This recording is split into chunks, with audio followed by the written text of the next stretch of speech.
and in my life. And I'm all right.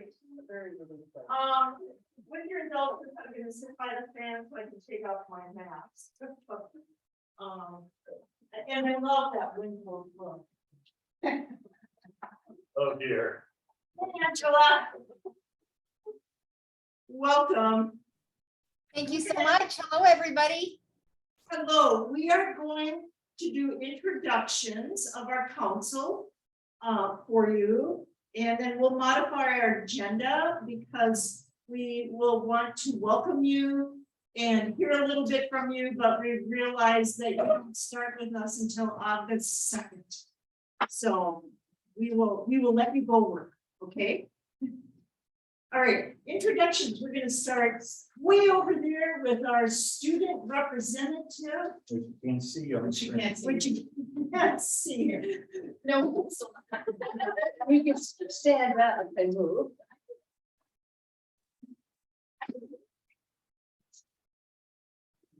I think you can get it up and get in. Yeah, you got it all. There we go. Blown away. Hello, everyone. I'm Mercedes Hayes. I'm a student representative for college. I have 6 credits left before I have my associate's degree. I've been going here for close to 2 years now, and I started as a dual enrollment student. So you're having difficulty hearing? Yeah, okay. Don't know how to deal with that because the mic is up there. Or Sure. just really project. Project. Okay. Hello, everyone. I'm Mercedes Hayes. There you go. I'm the student Diaphragm. It's all representative. about diaphragm. Yeah, exactly. I'm the student representative here. I've been going to the college for a couple of years now, and I'm 6 credits away from my associate's degree. I was homeschooled before that, and I started as a dual enrollment student. It's cool. I think that worked. Yell it off. I'm Chris Rolls. I was a student here at the college. I graduated in June or May with Associate of Science. I don't know what else. I've lived here forever.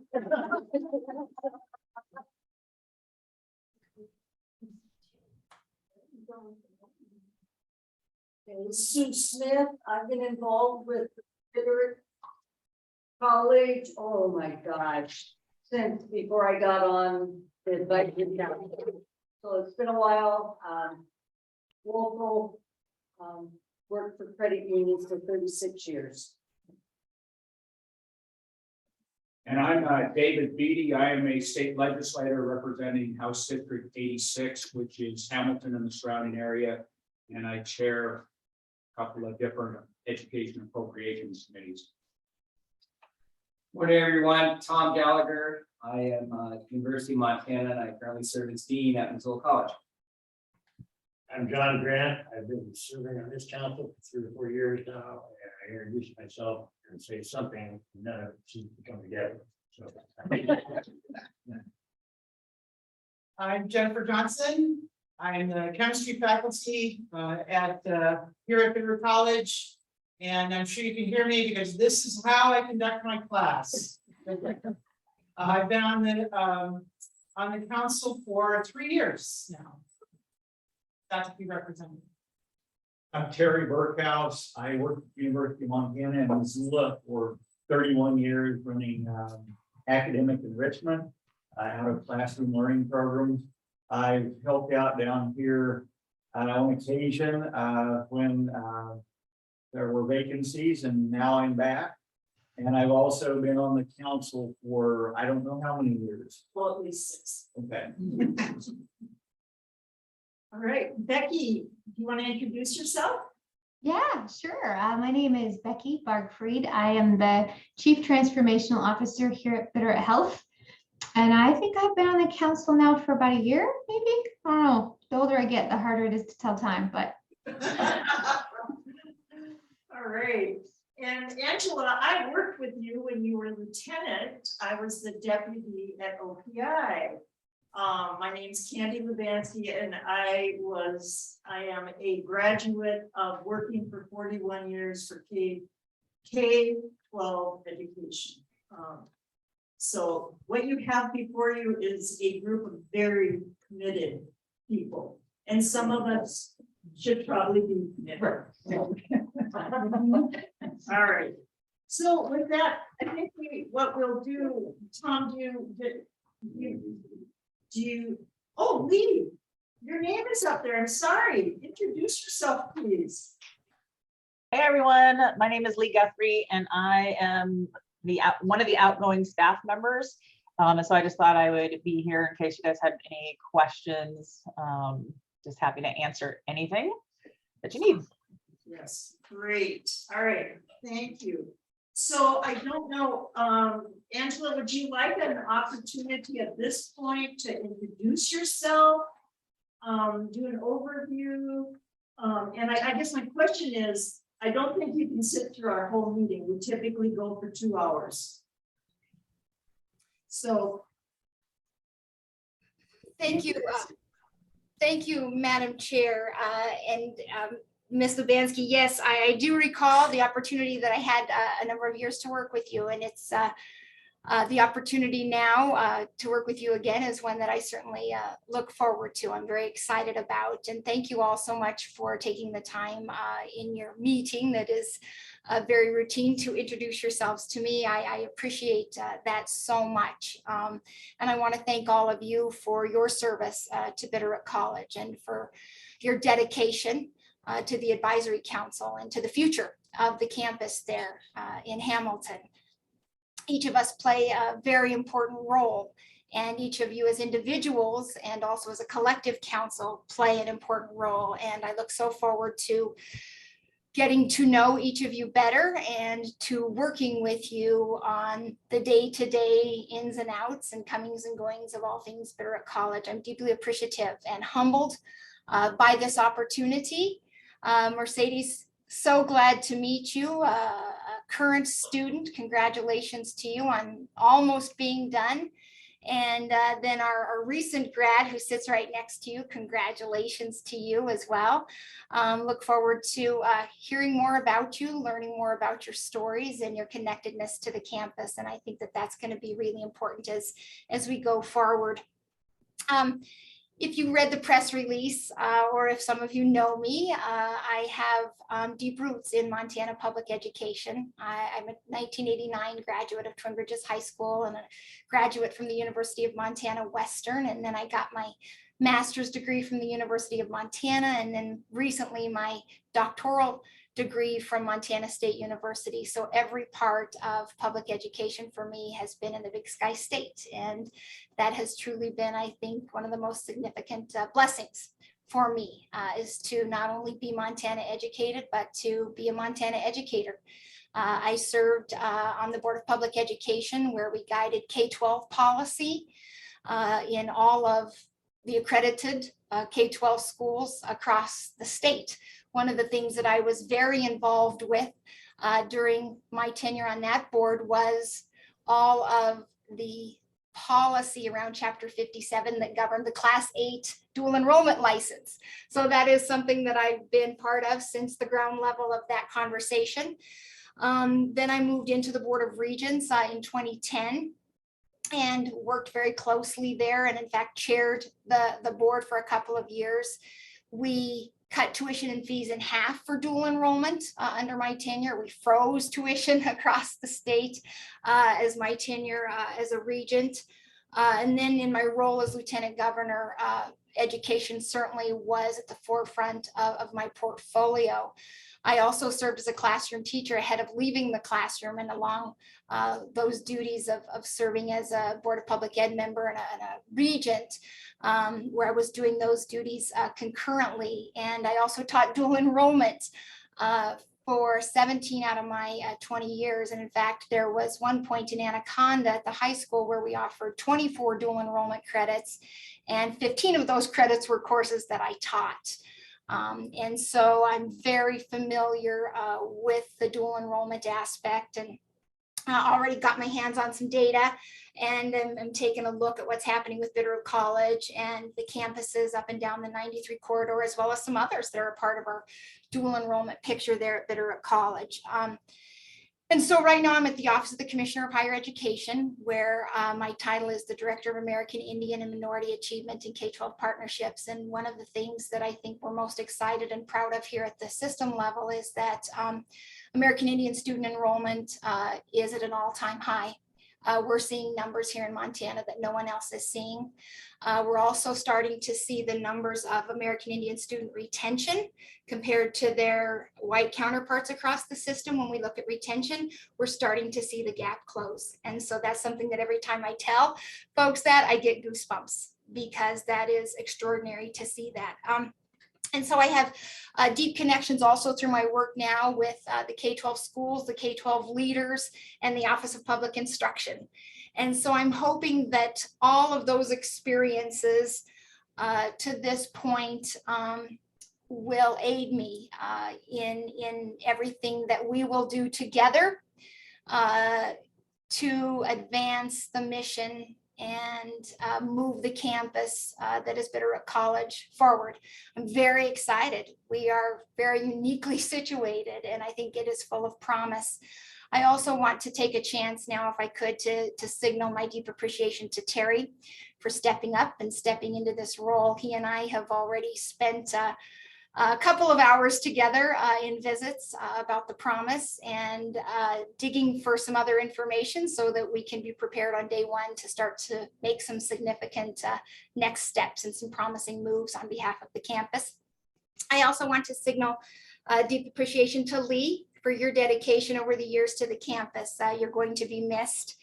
And to Mary for her continued dedication and really being the boots on the ground through all of this to aid all of us. And then I've reached out to all of our faculty as well as the team there already. And it is clear to me that we have all hands on deck, everyone who believes in the role of this campus and all that it can do for the citizenry, not only of folks who live along the 93 corridor, not only for the folks who are in Ravalli County, but for the state of Montana.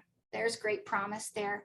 And so I'm looking forward to rolling up my sleeves and expanding our footprint, creating new and innovative opportunities at access to training, access to a credential right there in the Bitterroot and across the state. And then finally, I think everything that we're going to do together is really going to be built around and centered on building partnerships with employers, with businesses, with political leaders, Representative Beatty, you among them, of course, other campuses across the state and students and their families.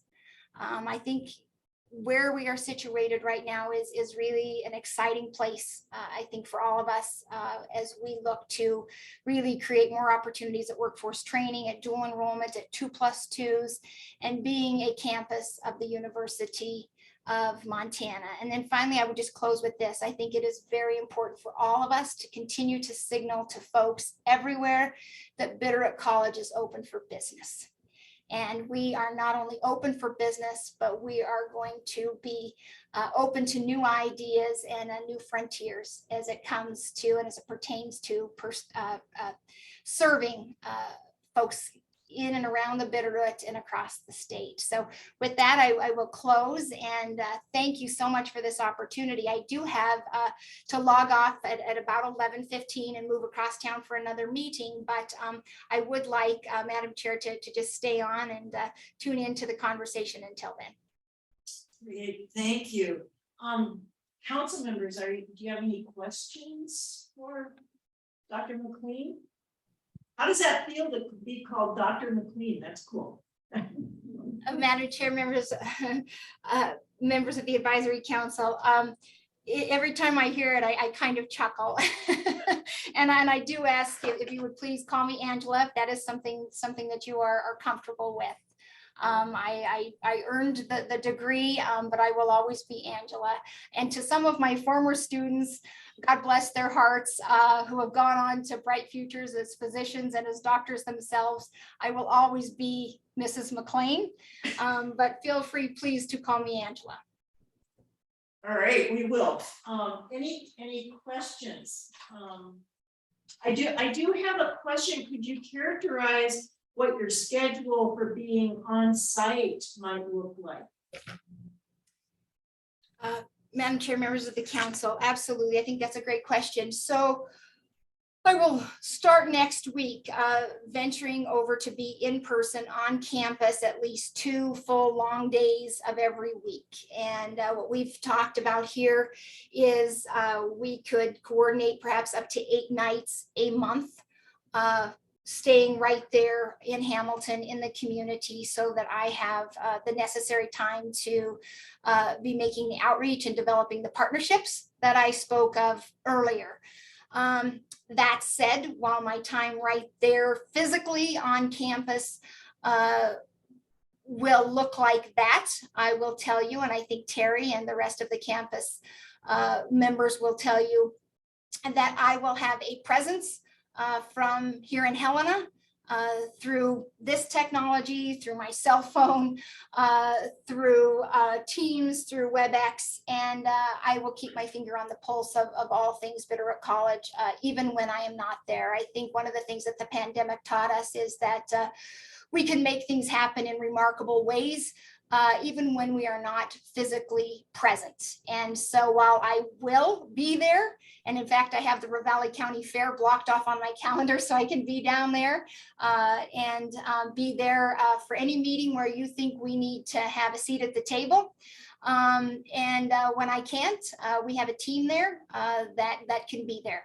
But I will tell you that even though I might not be there physically right at the table in being, I will be there and be deeply connected to the work of this campus every single day and every second of it.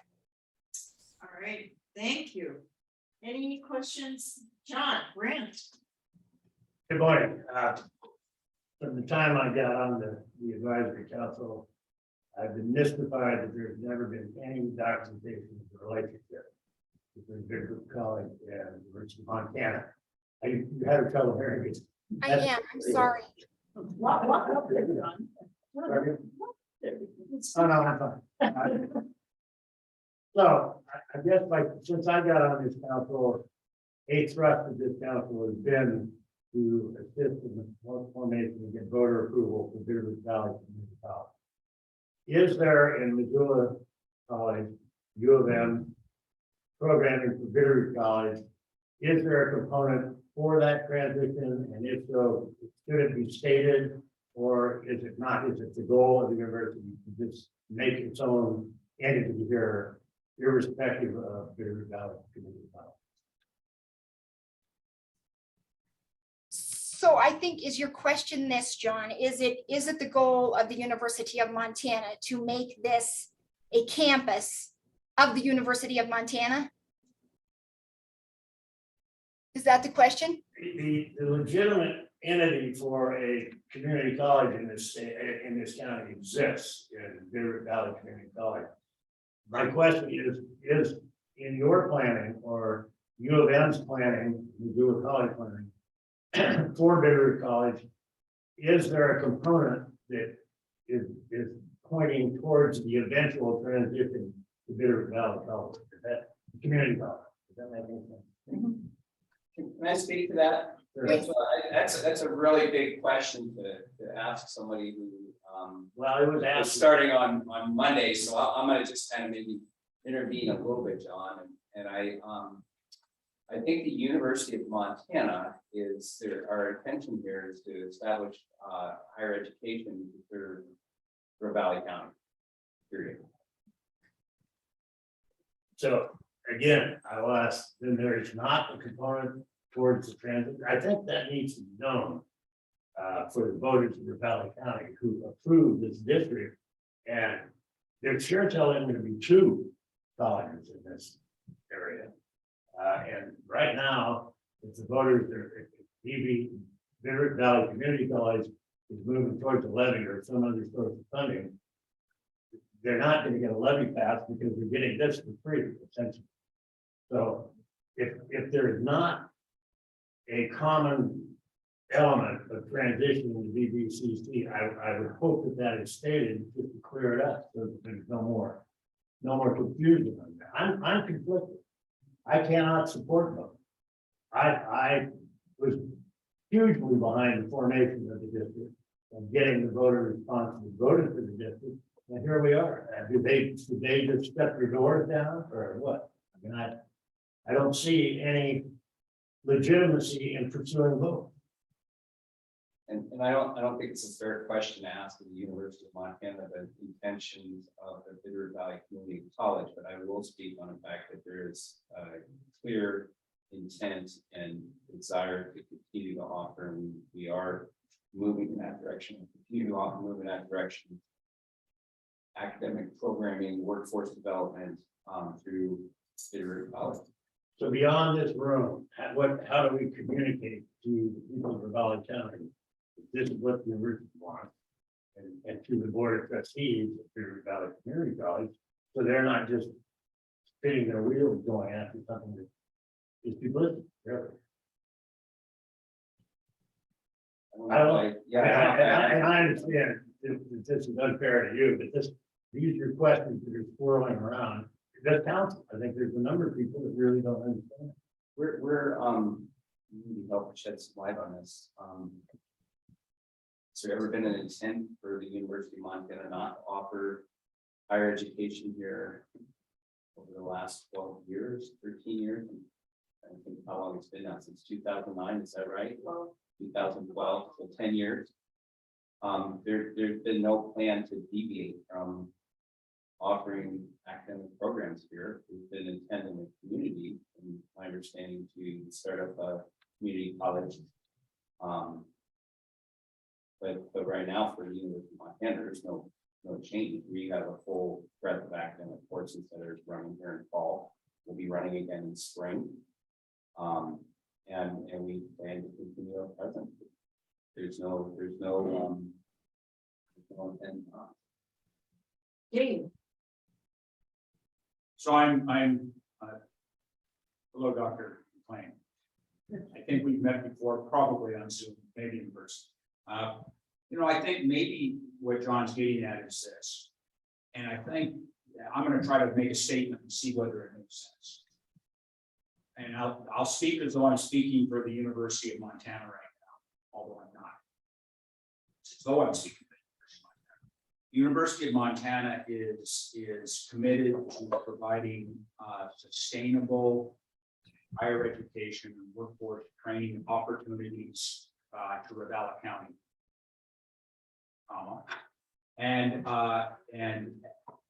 at this time is not contemplating transferring that responsibility to any other entity, including Bitterroot Valley Community College. I think that's That's the clearest answer I've heard. and I think it's consistent with what Tom. No, I know that Tom says for me, that's clear. Then the question comes, is this campus legitimate under state statute as an entity of the dual college or the university system? There's considerable sentiment around here that it is not allowed under the statute. And this goes back, Dave, you know this from the beginning, that some description of the relationship between U of M and this campus, it's never been documented.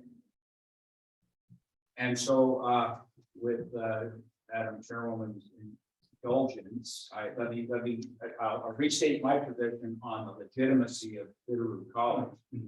Bitterroot College is not a campus of the university system. In order to be one, it would have to be recognized in statute to do that. And history will probably dictate why the term Bitterroot College was chosen for this entity here. It is my view, and I'll speak now as a legislator as I consider this in general, that the operation here is a program of the University of Montana that I think presently falls under the purview of the Visual College. I don't think in my mind, there's no ambiguity about what that relationship is, but as John points out, there may be that ambiguity in the minds of some people here, and I think it's important to dispel that. And as you suggest that, it sounds like it needs a name to start with, because it's not a college, it's a program. And John and I, since John and I are having a conversation here, I guess I am in violent agreement with my friend John on that, but I think that should be, there are two aspects of that. And there should be no knee-jerk reaction to how we do that. It should be carefully thought out, but then it should be carefully communicated. I think that is of some consequence to the people that work here. I think it's of some consequence to the Bitterroot Valley Community College trustees, and of course to the community as a whole. I think it just gives clarity. And this issue of legitimacy, I think, should be taken off the table. I think this is a legitimate operation. It's certainly not by statute, this is not a campus of the University of Montana. Now, should the University of Montana and the Board of Regents want to broach that and change statute, I mean, I'm all ears for that. I might even carry the legislation for it, but that's another subject. So, and I know we're kind of going off agenda here, but just so I'm clear, but if we're under the purview of Missoula College, is that allowed?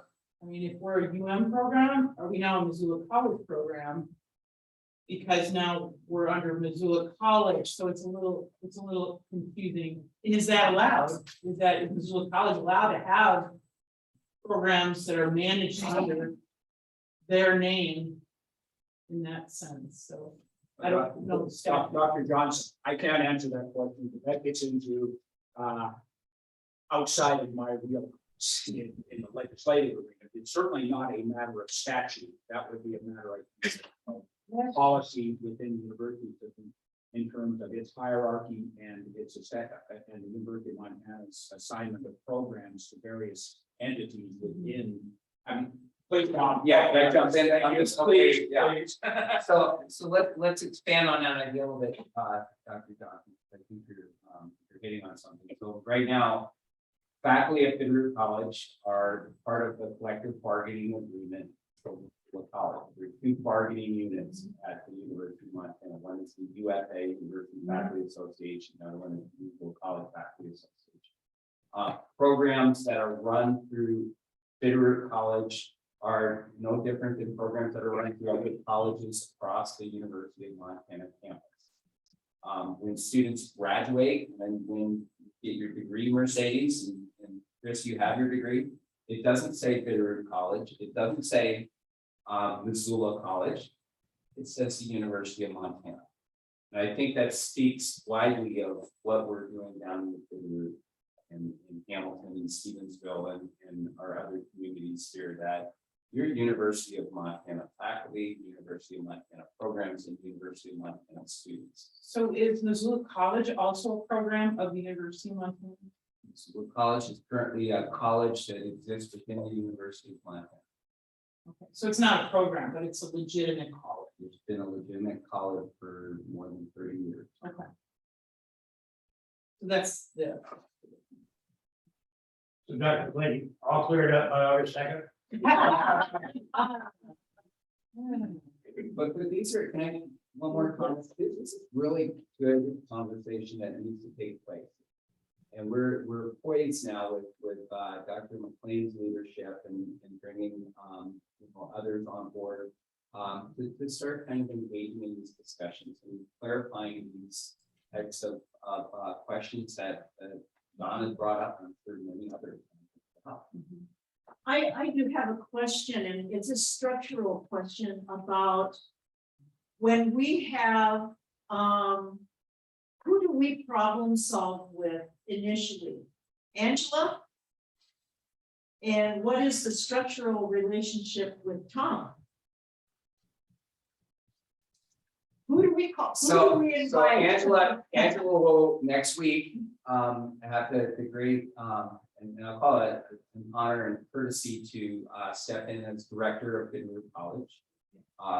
Angela will be the one that you talk to about those things. Then He says with great relief. Also, Angela, just as a piece of background, were you able to see the letter that our council wrote to the commissioner and then his response? That was now about a month ago. Were you able to see that?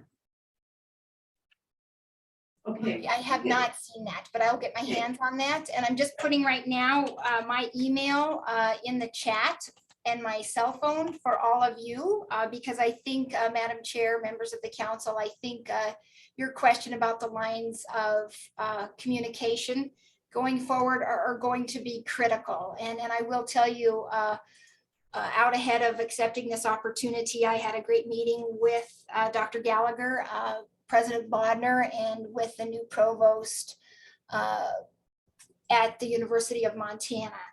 And I think it is very important for all of us going forward in our communications and conversations with all stakeholders going forward that we are Bitterroot College of the University of Montana.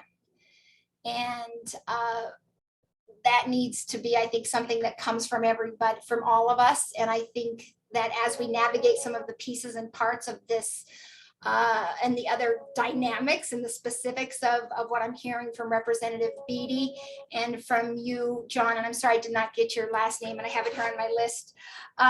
But as we navigate all of these pieces and parts, I think that we will, we can fill in those details internally, but I think externally, I think we all need to be voicing the same piece, and that is that we are Bitterroot College of the University of Montana. Okay, that is really helpful. Any other questions on the part of council members and queries? Dave? Well, I want to continue play off of John's question here, because I think that it's important for you to know this, Dr. McLean. You know, we have a community college district formed in Ravalli County, which is everything except the very north of the county.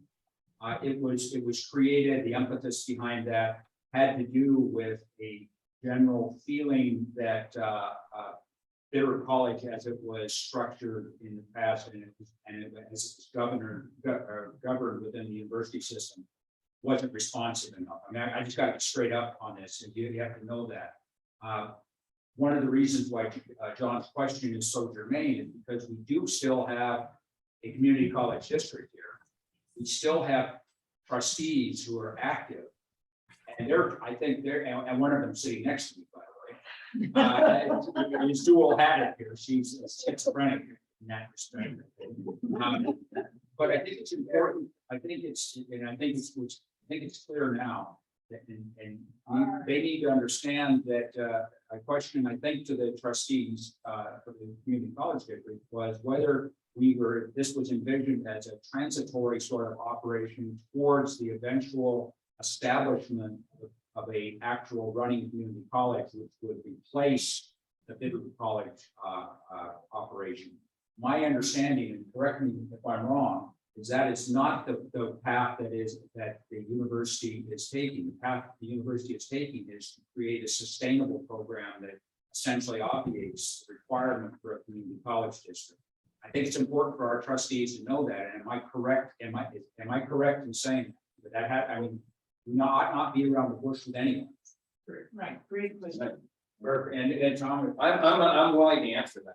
There is, I mean, we intend to, and this is my conversation with President Bodner, we intend to have a sustainable program that will serve Ravalli County here at Bitterroot College. and I'll now continue on with my monologue. Madam Chair, can I address something that Representative Beatty said? Because I think it is part and parcel with this whole conversation. The responsiveness piece of the system.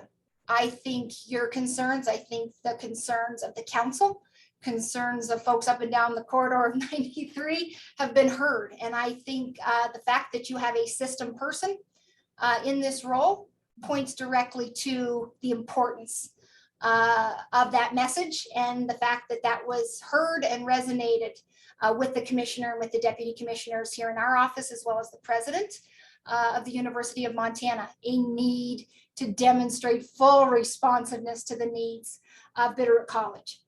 And so I think that that's very, very important. And I recognize that we have the dynamic of a currently standing and fully operating board of trustees for the community college right now. And I think we need to recognize that that is there, but I think we also have a duty and an obligation to make sure that we are conveying the message that we are Bitterroot College of the University of Montana. Our doors are open for business. We have workforce development. We have credentialing opportunities, associate's degrees, 2+2s, et cetera. And we're going to seek to grow those opportunities with the University of Montana and with other campuses across the state as all of these other pieces and parts materialize. I think that's where we're at right now. We need to move forward and make sure that our stakeholders and our constituents, our customers, that they all understand, our students that we will serve, that they fully understand that we are Bitterroot College of the University of Montana. And these other conversations might still be happening, but this is moving forward. And you just heard Tom indicate the commitment to the sustainability down here. Are you following up on that?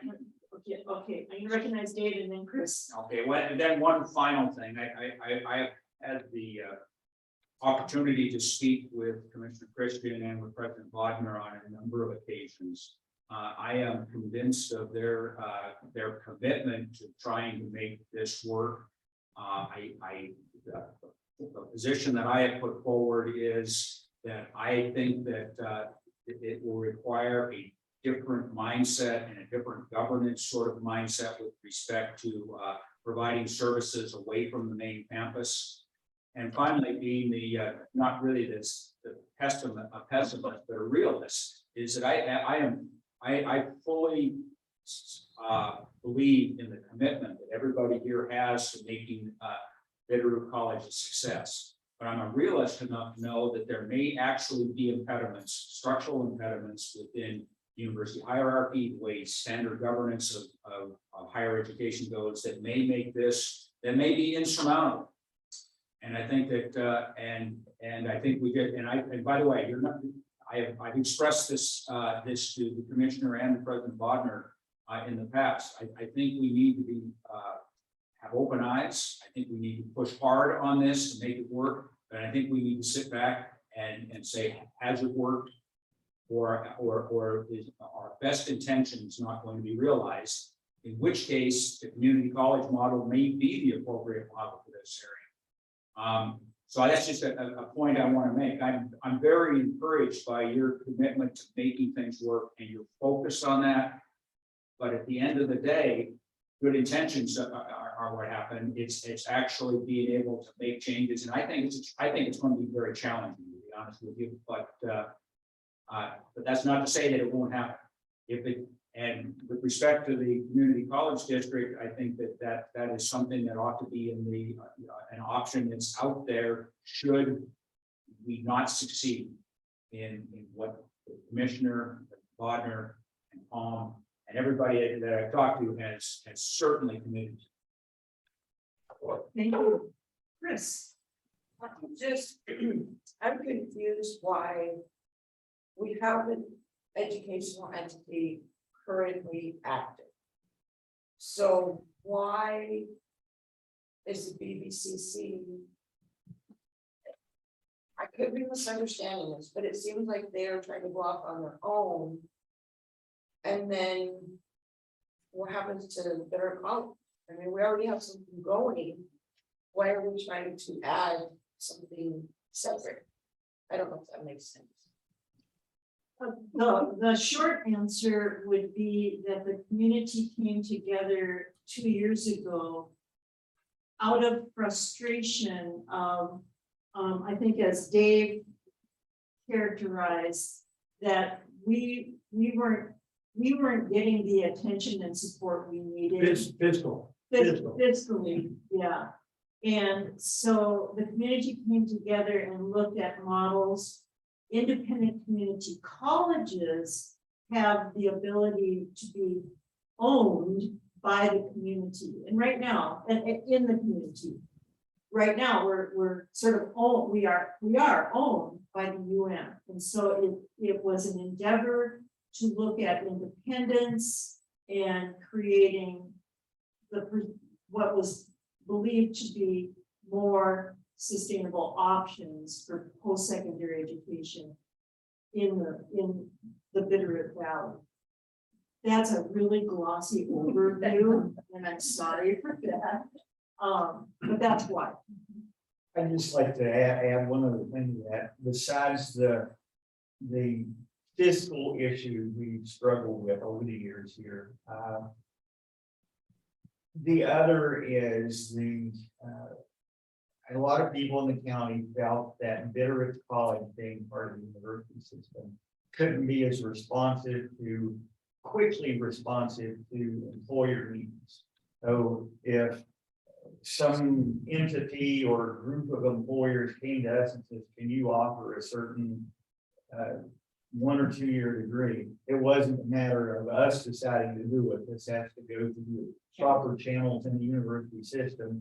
And, it takes quite a while to do that. And so that was another reason some of these folks who wanted to start Bitterroot Valley Community College wanted to do that. Just to add to what you're saying, it wasn't only that, the like total option for programming, it was even just adding a class. Even just adding a class, what, has been challenging with respect to the kind of process you have to go through just to get that approved. It's not a very simple thing to say, oh, we have all these people that want to take this class here, instead of having to drive, an hour, 2 hours a day, right, up to the main campus to take that course. Oh yeah, we can just we'll offer it this fall. It doesn't work like that. There's a lot of levels of approval that has to go through. And I know having gone through that process literally took years, literally. And so it's frustrating on that aspect. But it's fiscal, it's also other resources. Things like the building and the issues, with just infrastructure, all that kind of stuff, which prompted, again, that public desire for that independence and autonomy. Yep. Yes. Chris, I think Chris's perspective is widely held. And it's something that is very responsive to the students that were here. And they had great success. But it's only fair to point out that the physical realities of Bitterroot College over the last decade pretty well reflected the university physical challenges overall. I mean, U of M has had a tough decade physically. It looks to be improving. We would hope to participate if things get better. But it's been a rough time here, as reflected in the difficulties in the building. And one other thing I wanted to comment on, whether in statute, I understand that in statute, Bitterroot College is not a campus of the university system. But I think one thing that has been a problem for years, that I would hope could be fairly simply corrected, is to just, for the university system or the University of Montana, to say Bitterroot College is an equal to Missoula College, and we have 2 locations for 2-year education, or Bitterroot College actually is part of Missoula College. I mean, there's pretty much only two alternatives as I see, but I don't think that ever been communicated, and I know it's a frustration of people in the county. So are you part of the university separately from the Missoula College, or how does that work? And I don't think there's ever been a real true answer to that. Documented relationships. Angela, I do have one more question for you, and that is, I wrote it a long time ago. I think what you're alluding to about the orientation of success, and Tom and I have had a quick conversation about this, but having a clearly articulated process to develop a plan with measurable success indicators that go beyond enrollment. Because we have experienced as a community post-secondary provider that there are many other gaps we fill for our community. And especially when we had adult ed here also, that relationship was part and parcel to growing interest in post-secondary training. So it's just a plea that there be a process and a written plan with measurable indicators of success. And we as a council will be there for that process 100%.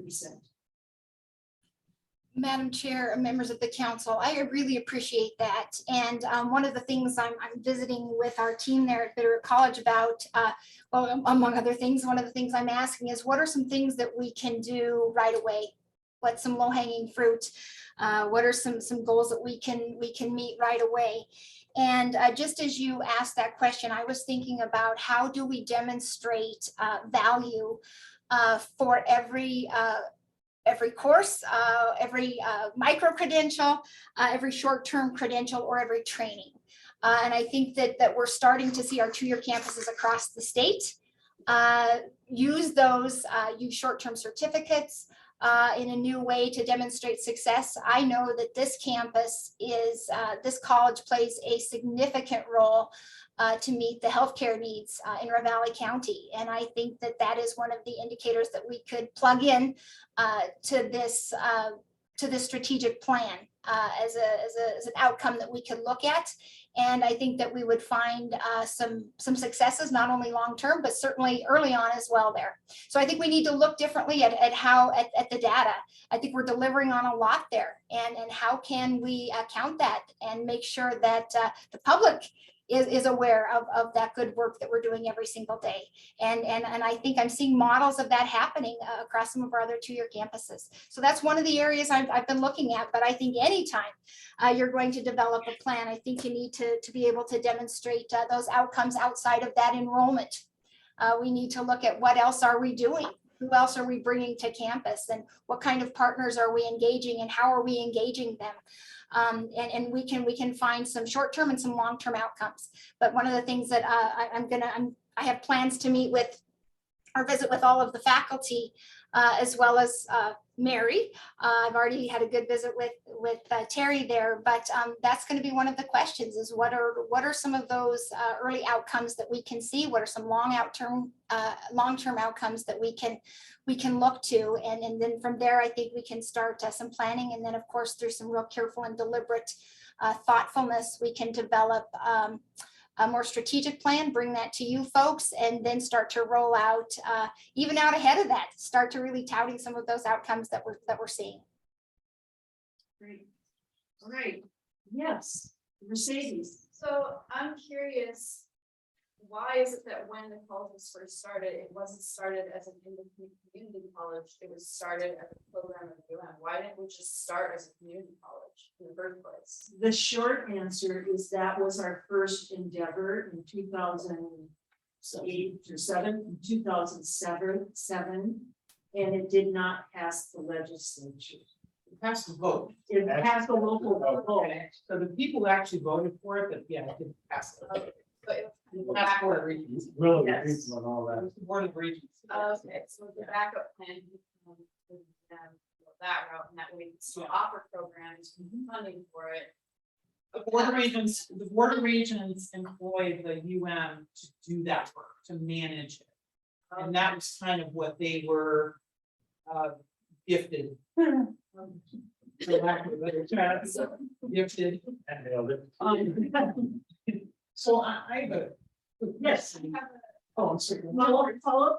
So, if that's the case, if we're a program of the UM, why aren't we listed more on their website or talked about, right? Or I feel like it's one of those secret program drop out menus, like we dropped out, so you're like, oh wow, the Bitterroot College of this. Like, why aren't we talked about, and why aren't we advertised as the UM more consistently? Like, I mean, yes, it says University of Montana in really little letters or sign, but why aren't we more accurately like satellite school or program or whatever? Why isn't it first? Why are we Because right now, it's like we're seen as a separate entity, but we're not really a separate entity.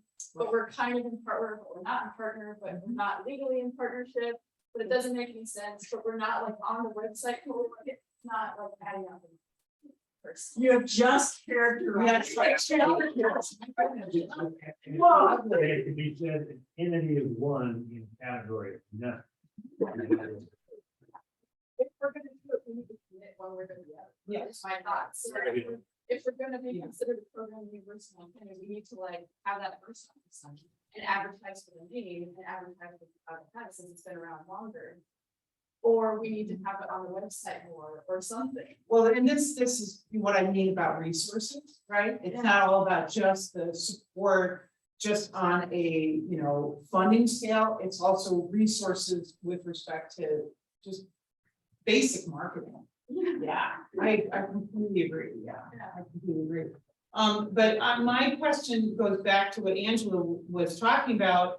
And this strategic plan, and I am very interested in seeing a strategic plan because I know we had one, a 5-year strategic plan at one point.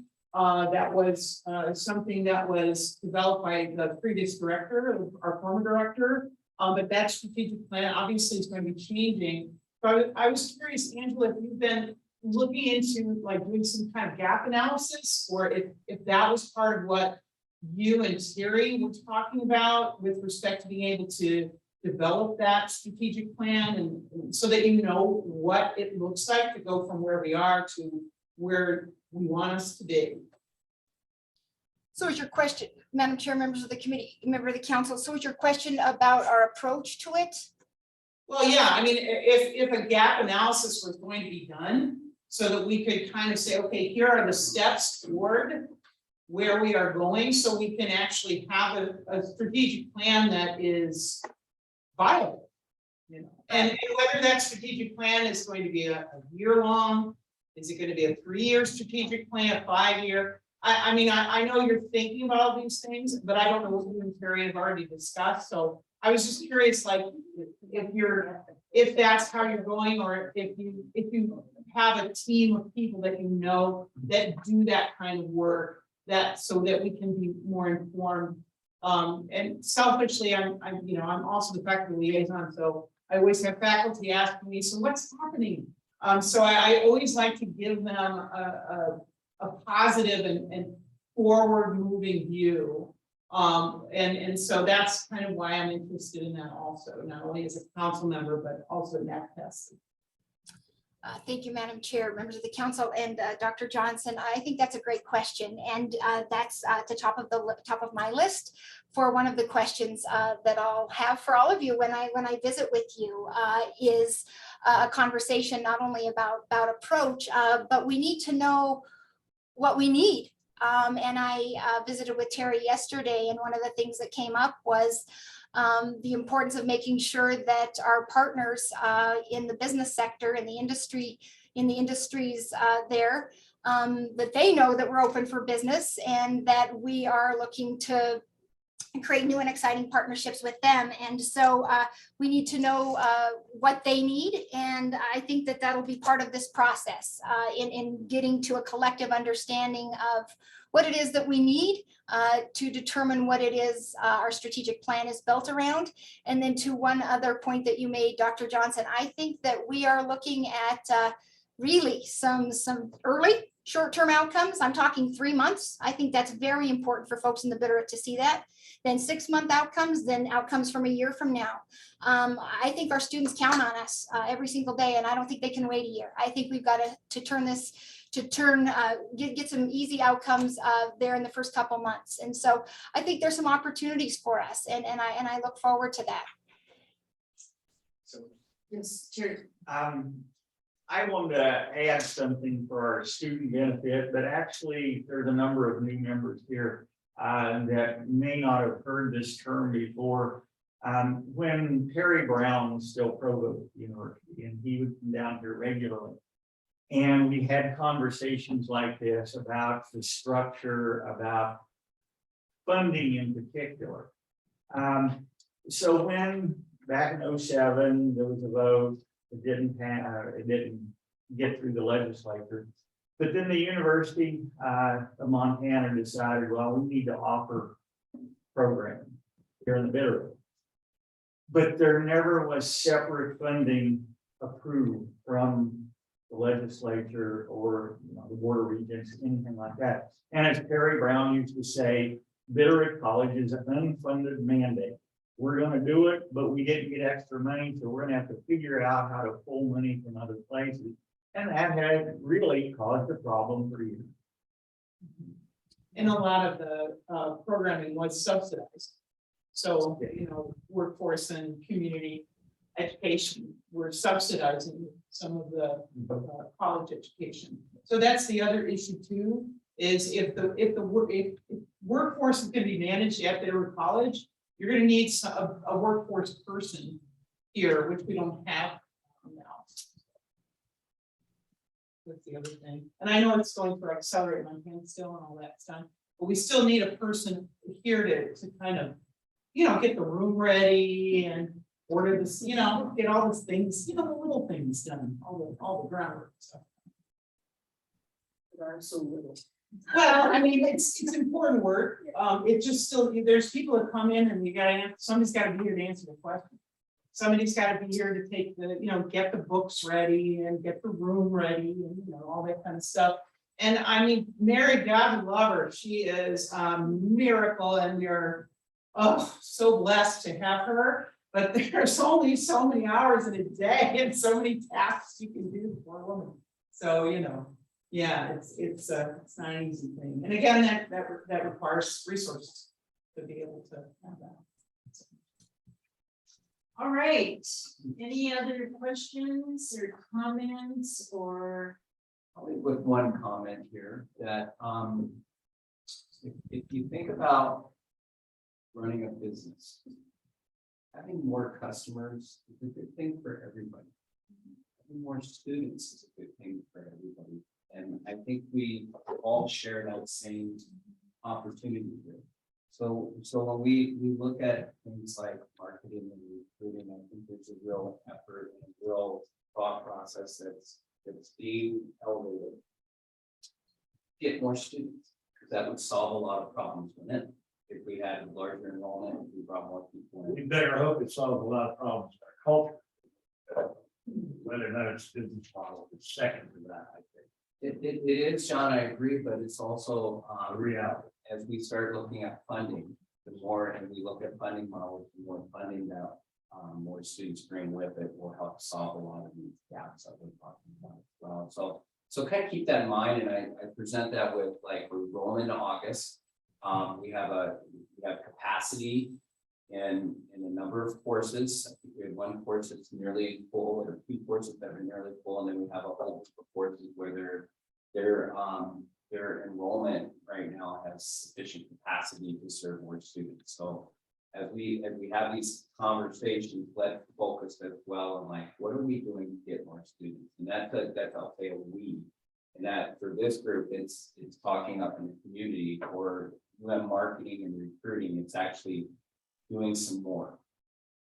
And I know that's one of the first appointments that Angela and I have that will take place. And we've already had it. Lee was at an earlier meeting with recruiting, and what is our plan? Like, what are the students that are going to be well served by staying here and taking courses in the Bitterroot, academic courses? And there's going to be a whole group of students that are going to go elsewhere. It's not just Missoula, they're going to go all over the world. And so kind of like framing that, like, what does that look like? How do we tell that story? How do we help folks get more people into Bitterroot College, get more people into the University of Montana, get more college degrees for residents and citizens of our state, with all these things that have been shown. We are, those of us that have been through the process, it's beneficial to our society, it's critical to our democracy. It's so important to folks having good jobs, for, you know, the benefits of a college education are enormous, the benefits of having workforce education that leads directly to a position.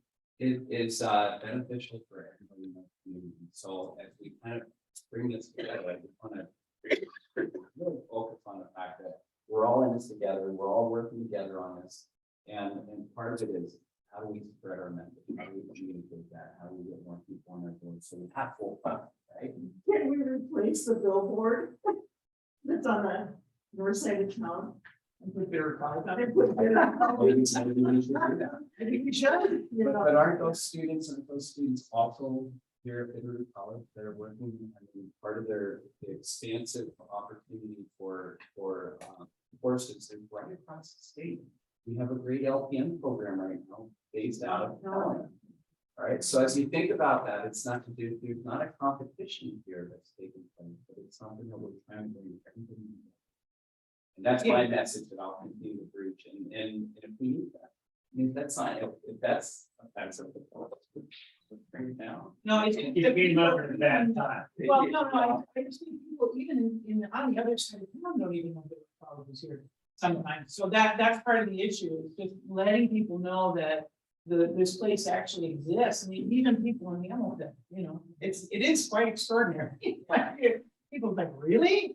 What is that? You know, so I think that's important. I think that's part of the marketing, you know, and so if we did put a big, you know, flower, that would be great, because at least then people go, what is that? Oh, Yeah. there it comes. Yeah, they would, yeah.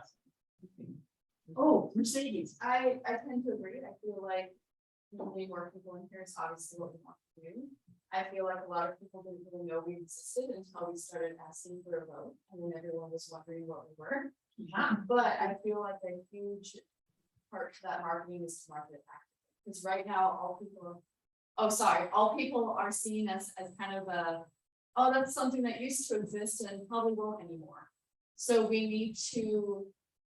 I feel like we need to kind of change our marketing idea and come in more with the idea of, hey, we're a bigger part of the UN than we let on before, and we're still alive, and we're going to thrive even more because of it. Because right now people are just seeing it, oh, it's something that's going to die out soon, or oh, are they going to make it for the year? I heard they're going to close down. Right. So we need to market it for sure, but we need to change the tune on the marketing. It's not just marketing that we're doing before or have been doing. We need to change the idea and the word on it. And I feel that would make a huge difference. And I mean, if we are such a big part of the UN, we should accurately depict that, because we have a big school name backing us. If people want a degree from the UN, they should know that they can get it from here instead of from there. I feel like that would change numbers hugely, especially for a lot of kids in high school who want to have a bigger name on their diploma. That changes that instantly. So I feel like we need to maybe change our sign, put up billboards, but we need to say like University of Montana at Bitterroot College kind of thing. It needs to, as much as I'd like to have a Bitterroot College be the first thing on the sign, we need to accurately represent it. If we are more, kind of under the university more than we were initially thinking, we need to have universities in first and advertise like such, in my opinion, anyway. Angela, you can see why we have student representatives on this council. Thank you. That's very well said. But it is fair, I mean, we use all UN everything, so it would make sense. All right, I'm going to ask Becky, did you have any questions? We're looking at your beautiful name and I cannot tell if you ever raised your hand, so. No, I didn't have any questions. I just a comment for whatever it's worth. When it comes to getting more enrollment, I think one of the things I would really focus on is minimizing the dysfunction. It is common knowledge in the community that there is this dysfunction between the U of M and the Bitterroot College, and it's not serving anybody well. When it comes to marketing, I would get that addressed. Great.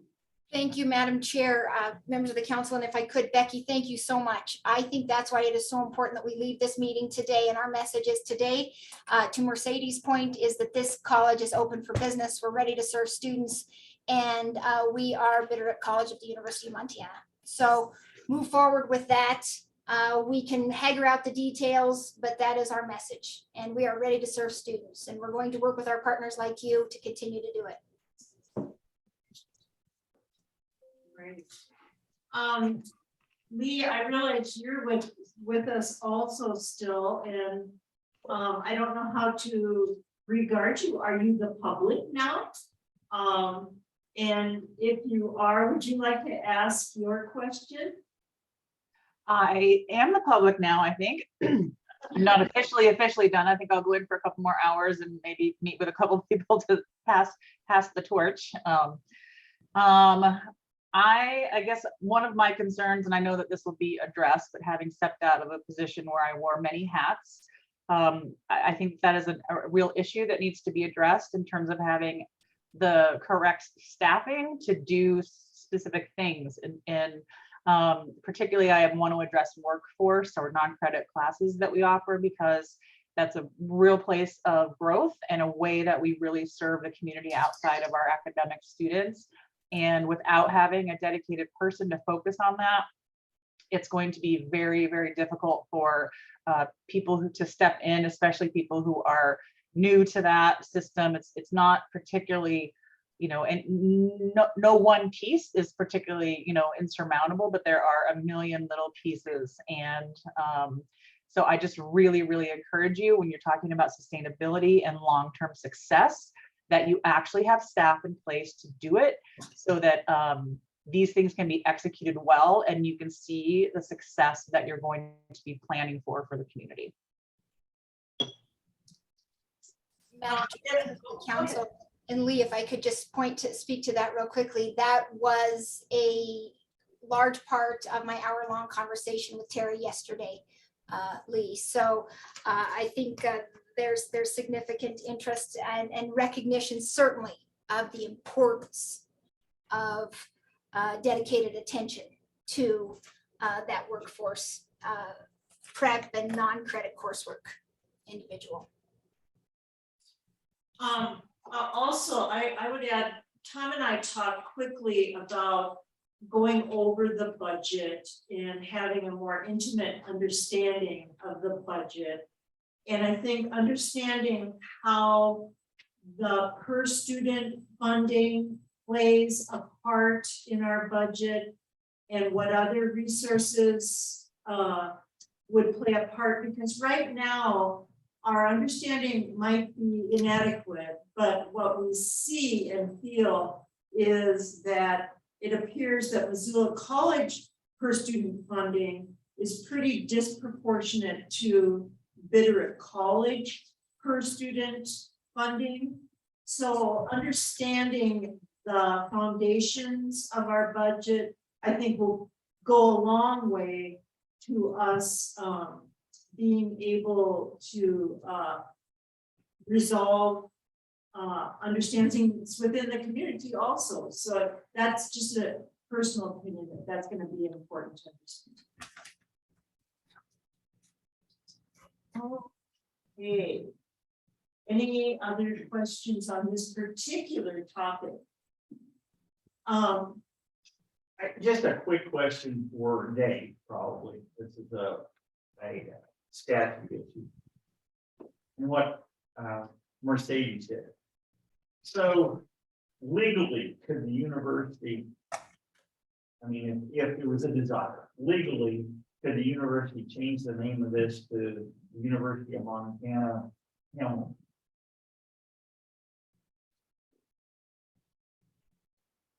My sense of this is names matter in terms of public perception. I think that the statute has to do with physical locations of campuses, and I think the way that translates to it is that if you are one of the statutorily recognized campuses, that you have the administrative hierarchy that you would expect at an independent campus. So what we would expect if this was become a campus, it would become something like University of Montana Western or something like that, or Northern. So that's, I mean, I think that's what the implication is in terms of what the statute implies. I don't think the statute, I think the designation as a campus within the statute, I do not think that applies to the University of Montana offering opportunities away from their main campus. So I don't know how, I guess I'm just not that, I'm not that hung up on the legal status of this. It's not a campus. the University of Montana wants to establish a new college entity within the MUS constellation, then it would have to come forward and have the legislature recognize that. Now it's a matter of, it really gets down to Mercedes' question. It's a matter of message. You know, what is this actually? And honestly, I just don't think that it matters. You could call this Bitterroot College if you wanted to, but I think that might confuse matters. I think what's important is Mercedes, how does Bitterroot College fit within the university system? Naming to me is secondary, although words matter. Yeah. Yeah. How's that for? I just wanna say thank you to Mercedes for bringing such a strong student viewpoint forward. And I hear similar from students in Missoula that go to Missoula College or other peer colleges that they want to be part of something bigger. And I hear that time and time again, that and getting a degree from the University of Montana carries significant status in the mind of our students. And I think that might be one of our very, very biggest selling points as we tell our story down in Hamilton, is what do our students want? And then let's sell that. Let's help them with that. Let's build that story in a way that everybody feels good about it, because I think that is why we're here, is to serve Mercedes and the others across our community. And we're hearing them when they say that. So Tom, on your new building, doesn't it say Missoula College, the University of Montana somewhere too? Yeah, that's what I thought. So if I could expand upon my interesting response to you last time. Here's what does matter though, and it's not the naming, but it is the hierarchical relationship within the governance structure that really matters. It is somewhat transparent to the students and that sort of thing, but it's a big thing in terms of funding, in terms of prioritization, in times of limited budget. How does that work out? And how does this, I'm going to call it a program. That's what I see as a program. How does that work out? And I think that, earlier I talked about the success of this endeavor, I think is going to ultimately hinge upon how governance structure is tweaked away from the way it is now, and recognition of expeditionary education. There I go.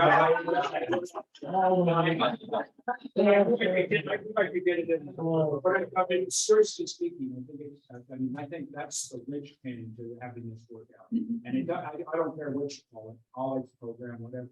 It's how it's governed and how it's situated to compete within the university's governance system for funding, for decisions on course offerings and that sort of thing. If that continues as it is now, if there's not change to the way that's approached, I do not believe that this endeavor will succeed. I think it's just me speaking now. I think that's the Schwerpunkt that we would say back in Armageddon is the critical thing that must be attacked. Angela, we realize you need to go to another meeting. Right now, I guess it's 11:15, and thank you so much for joining us. It's been very important to us. You are very important to us, and we welcome you. And please let us know when you're going to be here, because we have a way of showing up at the BC to just chat. So thank you very much, and we understand you have to go. Thank you very much. Full pass till August 2nd. Thank you so much, Madam Chair, members of the council. It's really been a privilege to join you this morning and to listen to all of your important contributions. And I have pages of notes, and I don't think that there are solutions today, but I have absolute confidence that through clear communication and strong partnerships, we can get answers to your questions. and we can get to a different place so that the conversation starts to turn the corner and looks a lot different, certainly 3 months and 6 months, and definitely a year down the road. So thank you all so very much. I will be on campus next Tuesday and next Wednesday. So let me know if you want to meet, or if you just want to pop in, I will be there, and I'll try and keep this council too apprised of my in-person days on campus. And then if any of you would like to be a part of what will be a Ravalli County parade with me, please let me know, and let's make sure that we have a good, strong presence there. And I'll be visiting with schools and their leaders over the coming weeks. And of course, any and all are welcome for those important conversations. So thank you all for your commitment to Bitterroot College. I think the future is bright, not without its challenges, but certainly I think very bright because you folks are so committed, and we have very capable and talented and articulate students engaging on our behalf. Thank you so much, Mercedes, and to our graduate here too, right next to her. Have a good day, everyone. Thank you. Thank you. Bye-bye. Lee, are you gonna hang with us? Yep, I'm here. All right, so that was very, just an opinion, that was very helpful. Yes. There's Mary, but I just wanted to say, I was very quiet, but after everybody else talked, there really wasn't much else for me to add.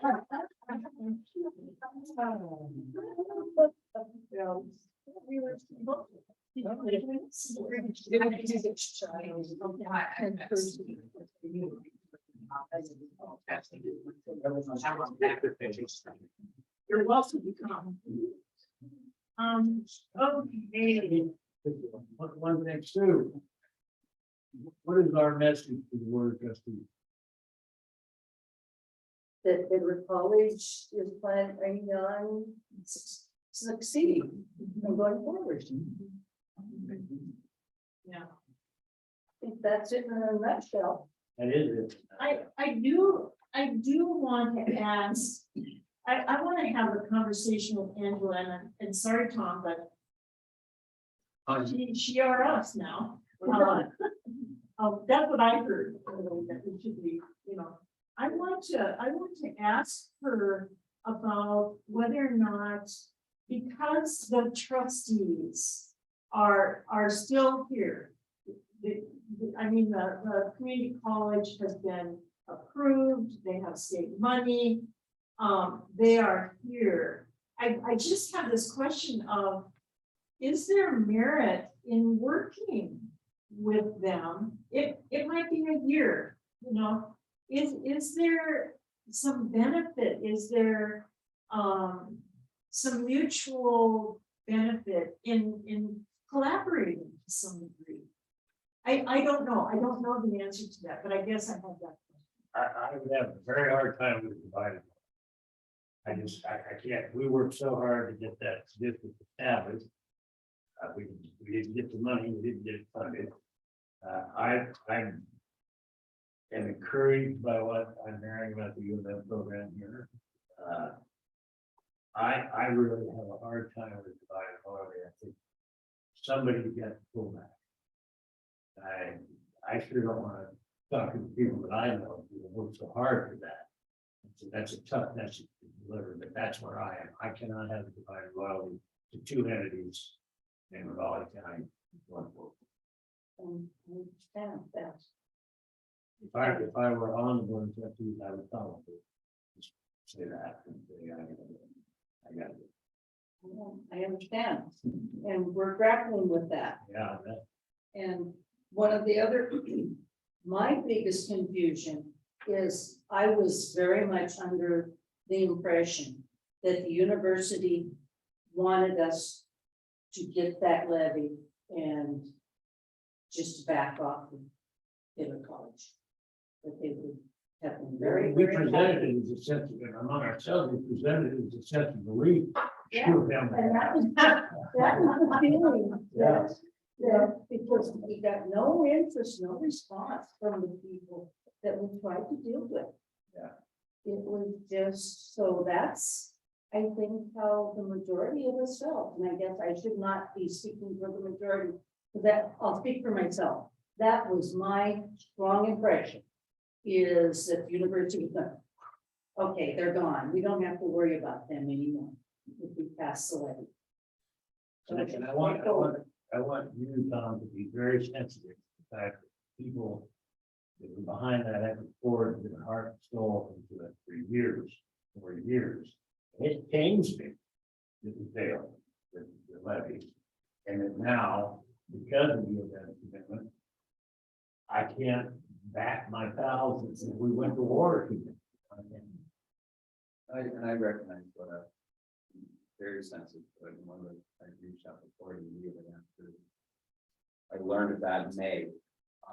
This is a colleague and this peer that I think maybe consider a little bit too that was given appropriate time and space to let the community process unfold. And not that they were disconnected. And I think that's a perspective that I really would like to correct. And it was not, I think that was needed. I think it was an intentional effort on UM to give for Valley County the time and space it needed to decide if it had the will to pass a funding measure to support a community college district. And I think that, so I wouldn't see that so much as like, well, it was, ignoring us. I think that was intentional. I think it was needed, not to intervene or not to meddle. And part of the, since I've been involved, and I wasn't always on here, but since I've been involved, there's been at least 3, maybe 4 provosts. And there's been, and how many presidents? At least 3 presidents. There's been no continuation there. That's the great opportunity, Tom. Those times seem to be behind them. And it is more stable, but it was a very difficult time for the athletic department, for the provost office, they were pretty good. And it hammered the college that was struggling to stay alive. So, speaking of divided loyalties, I find myself in the same position John and many people around the table are here, find themselves in. I was approached by a trustee some time ago, I think it was in the grocery store, and I got on my cell phone. It was a good time, they caught me. They asked me about budgeting. And so I gotta be straight with you all. I told them in the absent, regardless of what the statute says now, there was an omission in the drafting process that deleted the local mill requirement, 1.5 mil requirement. And that won't be forgotten by members of the legislature when the Bitterroot College puts forward a budget. The Bitterroot Valley Community College puts forward a budget. But I said, I advise that go ahead and put in a budget to OG. At least you have a marker.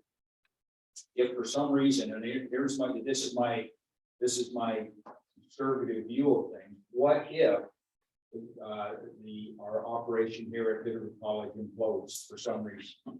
At least as I expressed earlier, I think that if we don't succeed in transforming this relationship, then I think the community college becomes an option. And so I think keeping that option alive is important. I don't think it won't be. But putting a marker there, or we'll have contingent funding, which would be probably the best that we get. I don't think it's very necessary. Maybe they have a live, I think it's important because just getting there was hard enough. Yeah. I'm actually kind of an optimist about our effort here, about it succeeding. But I'll restate something like that probably 3 times, just for my own benefit. If it doesn't work, then we need to have an option to provide services here. But how does the community college sustain itself to that eventuality? This is unplowed ground for me. I don't know, but that was my advice to the trustee, and I see that I just got a meeting announcement for a trustee meeting to approve the budget. So presumably there's I just saw it was on my cell phone. Yeah. And then you're on- I haven't seen So I that. want you, I'd like to know this, but you know that is going on in the background. Did give them that advice, that it seemed to me that there was no harm in that.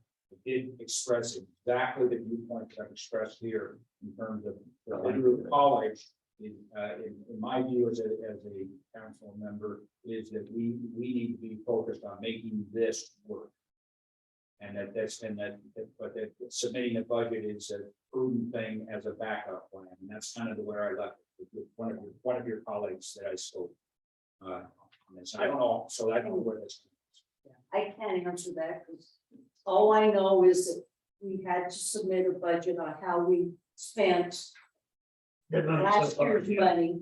We either have to turn back the money or come up with a budget for what we have left. And because we have not had our audit yet, so we have to submit a budget for at least, you know, how we're gonna spend the remaining money or how much will be, you know, what we're going to do.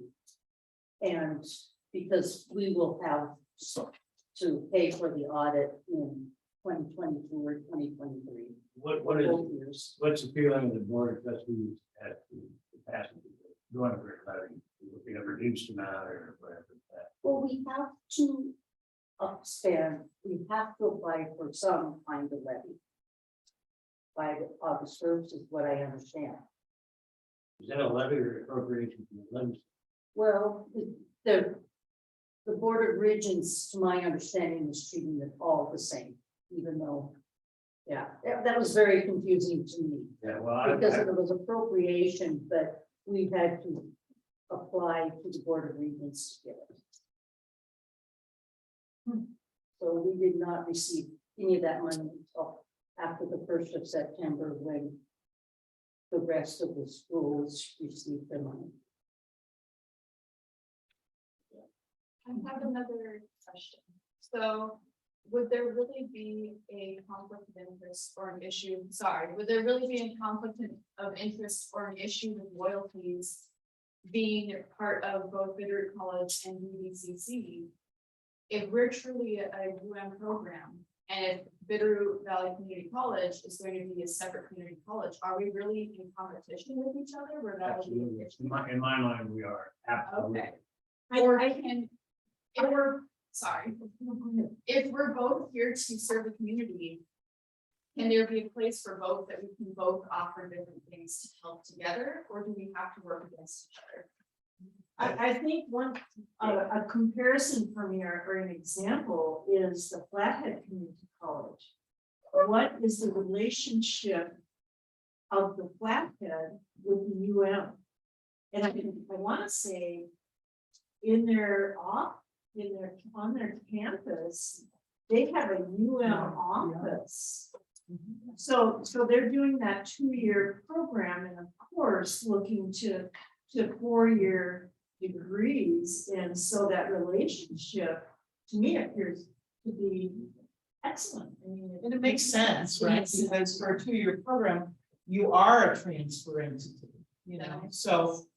I would think the UM would love that, you know, because that brings them more business too. And one thing, just to be clear, Bitterroot Valley Community College District exists, but there is no college. Yeah. So that's, I mean, and Right, that's terminology. Name only. Okay, But yeah, I know that Flathead is now offering 4-year degrees in education. Out of, I mean, Flathead, but you can get the degree there, but I'm assuming it's coming from the University of Montana. And Scratching. I think you're scratching on the surface of some other things that we discussed. But yeah, if we can expand our opportunities a little bit wider than just community college here, there's an enormous opportunity with the 45,000. And it doesn't have to be a 2-year degree. It could be a master's degree. It could be some we have wonderful research related industries here in this community that, we have the infectious disease center of the world, really very good. Rocky Mountain Labs. Everybody wash your hands.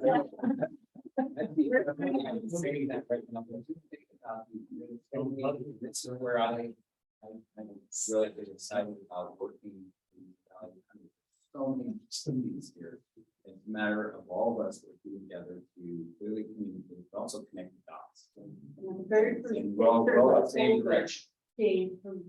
I would love to see a symbiosis with you, but definitely, and I don't see it anywhere near term at all. Yeah, I feel like everyone needs to kind of solidify what they're gonna do before we can actually figure that Yeah. out. But if we're truly a program, then theoretically we can do that. But that, of course, is in theory, because obviously it's not looking like that right now. But if we're both here with the same goal, then hopefully we can do it in a Yeah, effective way, but not necessarily. yeah, does the district, Dave, does the district exist even if it's doing nothing? You know, once again, unplowed ground, like, there's nothing in the statutes, although I did override statutes, I read about termination of a community college district. Yeah, if I I read, guess I gotta work on that. if I read the mood of this county lot, they sure as hell not gonna like any duplication administrative costs, or any of that. I think that, So going dormant, I just don't know what that means. I don't know what that means. Just don't have that many community college districts, and the ones that do have been around for a long time. We don't know what it means either. Yeah. Okay, in the interest of time, if we have a half an hour left. I mean, we adjourn. We do have two details. I apologize, the June minutes. In a very technical way, just suck. I'm sorry, I can't, I have no excuse. So does anybody want to say, given their paltry state, we move that they should approve? I know that this actually succinct and excellent.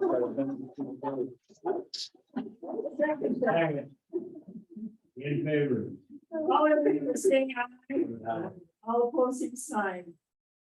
Thank you. All right, moving along, the director's report you have in front of you from Tom. Tom, in the interest of time, could you just highlight, because we will all take it and read it. But are there some things that you especially want to highlight? I'd like to correct something. Oh, The address for the building here, and thank you Sue and Dave and others for pointing this out, it's incorrect. oh, that's the district office. Yeah, well, Office. I could tell you how I got there with it, it's a lease agreement, and I wanted to. oh, yeah. It's a dozen pages or so, and I tried to like use these things in 2 sentences or 3, and apparently a bundle one out. All right. I knew what you were talking about. Well, I'm glad at least that part of that through. I think the biggest announcement at the beginning here that this is I just don't think we're gonna do any better in the whole world. As a director for Bitterroot College, we got ourselves a really, really wonderful leader coming into Bitterroot College, and I'm just so happy to have joined our team. You know, I really think that. And then I also want to recognize Terry and his role, and like I said in an email, pulling him off the campground up in the big hole down there. And the big lot come down and go back to work for I think the second time now. Really, really appreciate that. And we have Lee on the line here too. I do want to recognize Lee and her, you know, her service here at Bitterroot College. I know that she's somebody that came in here and did a great job during her. So that's my summary. The rest you can read about. Okay, thank you. Oh, yes. So how long is Angela's term? And she's interim, so how long is that interim? I don't have the exact detail on it. I'm thinking around 2 years. Oh, There's Yeah, 'cause she's something been in here. there, but Yeah, yeah, I'll tell this to the crew here around 2 years. Okay. Could be shorter than that. okay. Up to 2 years. And Terry, you're terrible at this time. Andy said she was bad, you're really bad. I hear you, brother, you. But what? All right, thank you very much, Tom, for shortening that up a little bit. Okay, we have something with regard to council topics for our BCAC membership that we do need to procedurally confirm that Jennifer, we also need to do that. We need to do that today. Okay. That Jennifer will continue to be the faculty liaison representative. Well, faculty representative on BCs. Yeah. on Liaison. BCAC. Yeah, oh. Faculty Member. member of the BCAC. Okay, does everybody understand that? Yes. Yes. All those in favor signify by saying aye. Aye. Becky, did we hear an aye? I didn't unmute fast enough, but I. All opposed, same sign. All right, motion carries. You are stuck with us, Janice. I'll try not to embarrass. Ah. All right, Lee, as the public, any comments? None at this time. Thank you. All right, thank you. Hey, what do you guys feel like, Angela is so formal, you can tell she's been working with the We can region. reach it, yeah. Madam Chair. Right, I know. Oh, yeah, don't get- Yeah, bad handling. So just for clarification too, before we move on to other things, so Terry's role is just to clarify that, what is your understanding of your role? So advising, working with Angela on, and others on, and Missoula College on workforce. Serving as associate director, Okay, so that says a lot. okay. And we do have a schedule, is that published? Is that on the website? A schedule of, The fall offerings. oh, Yeah, I don't know, it's on the website, I have it on my desk. You're going to- yeah, It should be, isn't it accessible what, maybe you know this, but it's not cyber bear, or is it cyber bear where you choose the Hamilton campus and select those, there's also a. You can do it through banner, right? Yeah, I mean, students have access to community pages, you can, when student registers, they go into cyber bear and choose the campus which they want to take classes from. If I remember correctly, yes, although it ends up, I don't think it's called voter. On there, I think it's called something different. Yeah, H1. Yeah, And sometimes if it's blended, it's PH1. Yeah, but that's where we can register. for class. That's something that we should probably work on. I would appreciate those actually. Like, You know, the students that have been at Bitterroot College, usually they look at their college website to find the offerings Yeah. at Bitterroot College, so it seems prudent to have that current schedule on the Bitterroot College website, since that's already a known thing. It's just we need to upload to it. And so we need to know who the website administrator is. Basically. How would somebody apply for that? Website administrator? That's a good question. Jerry? Yeah, we're having discussions about website, about social media, who's going to be. Who has the time and. Every so younger than you, Terry. I know. yeah. Never gonna go So, something. so the classes are clearly listed on a course search tool that are offered out of Hamilton on the University of Montana website, the my.ump.edu website. There's 27 classes, which matches up with what I have here. So course search, and Terry, maybe we can work with students and faculty and others to utilize tools that are already built for this, that clearly in the University of Montana tools and kind of becoming more aligned, more closely aligned with that might be a good goal. You can go through so you can find courses that are not only here at the Hamilton campus, courses that are available remote, courses that are available online. The course side, one of the things you'll find in the report is that there's 100 plus courses available remote and online through course sharing across Montana University. So kind of being more expansive as well might be helpful for students in solving courses that they're looking for programs or particular interests. Okay. Okay, thank you for that question and clarification. That's, I think what Mercedes was referencing before. Yeah. Which door do I open? Yeah, pretty much. So FYI, fall schedule is on their college website, just listed. But is it the current one? That there was. one, Yeah, back and in that's the day. what. I don't think that's a current, I don't think that's a current. I don't think, I think that includes the classes that have been cut, so. That's what I wanted, yeah. Yeah. That's why I need to see that. Yeah. And then what's your term, Terry? Roughly 6 weeks to a year. Yeah. Depending on hunting season. I see. Okay, the next big thing I feel like we need to address as a council is our membership. And we have postponed that from our last meeting. And I'm personally struggling with this right now. And I'd ask you, as I talk, please reflect about your thinking. I have reached out to Pete Joseph. Pete Joseph? What's his name? Pete. Yeah, Pete Joseph. I have called him twice and emailed him, and I have not heard back from him. He's the new superintendent for Corvallis Schools, and as you remember, John represented Corvallis, and I really like Corvallis being part of us just from a valley perspective, but we would most certainly welcome someone from any school district.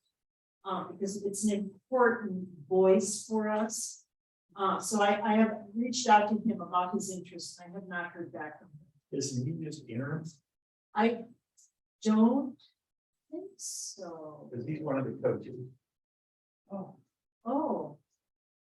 I'm pretty sure my grandson told me that he's a football coach and he just agreed to do it until like. That's so my understanding. Okay. Oh, that makes a difference.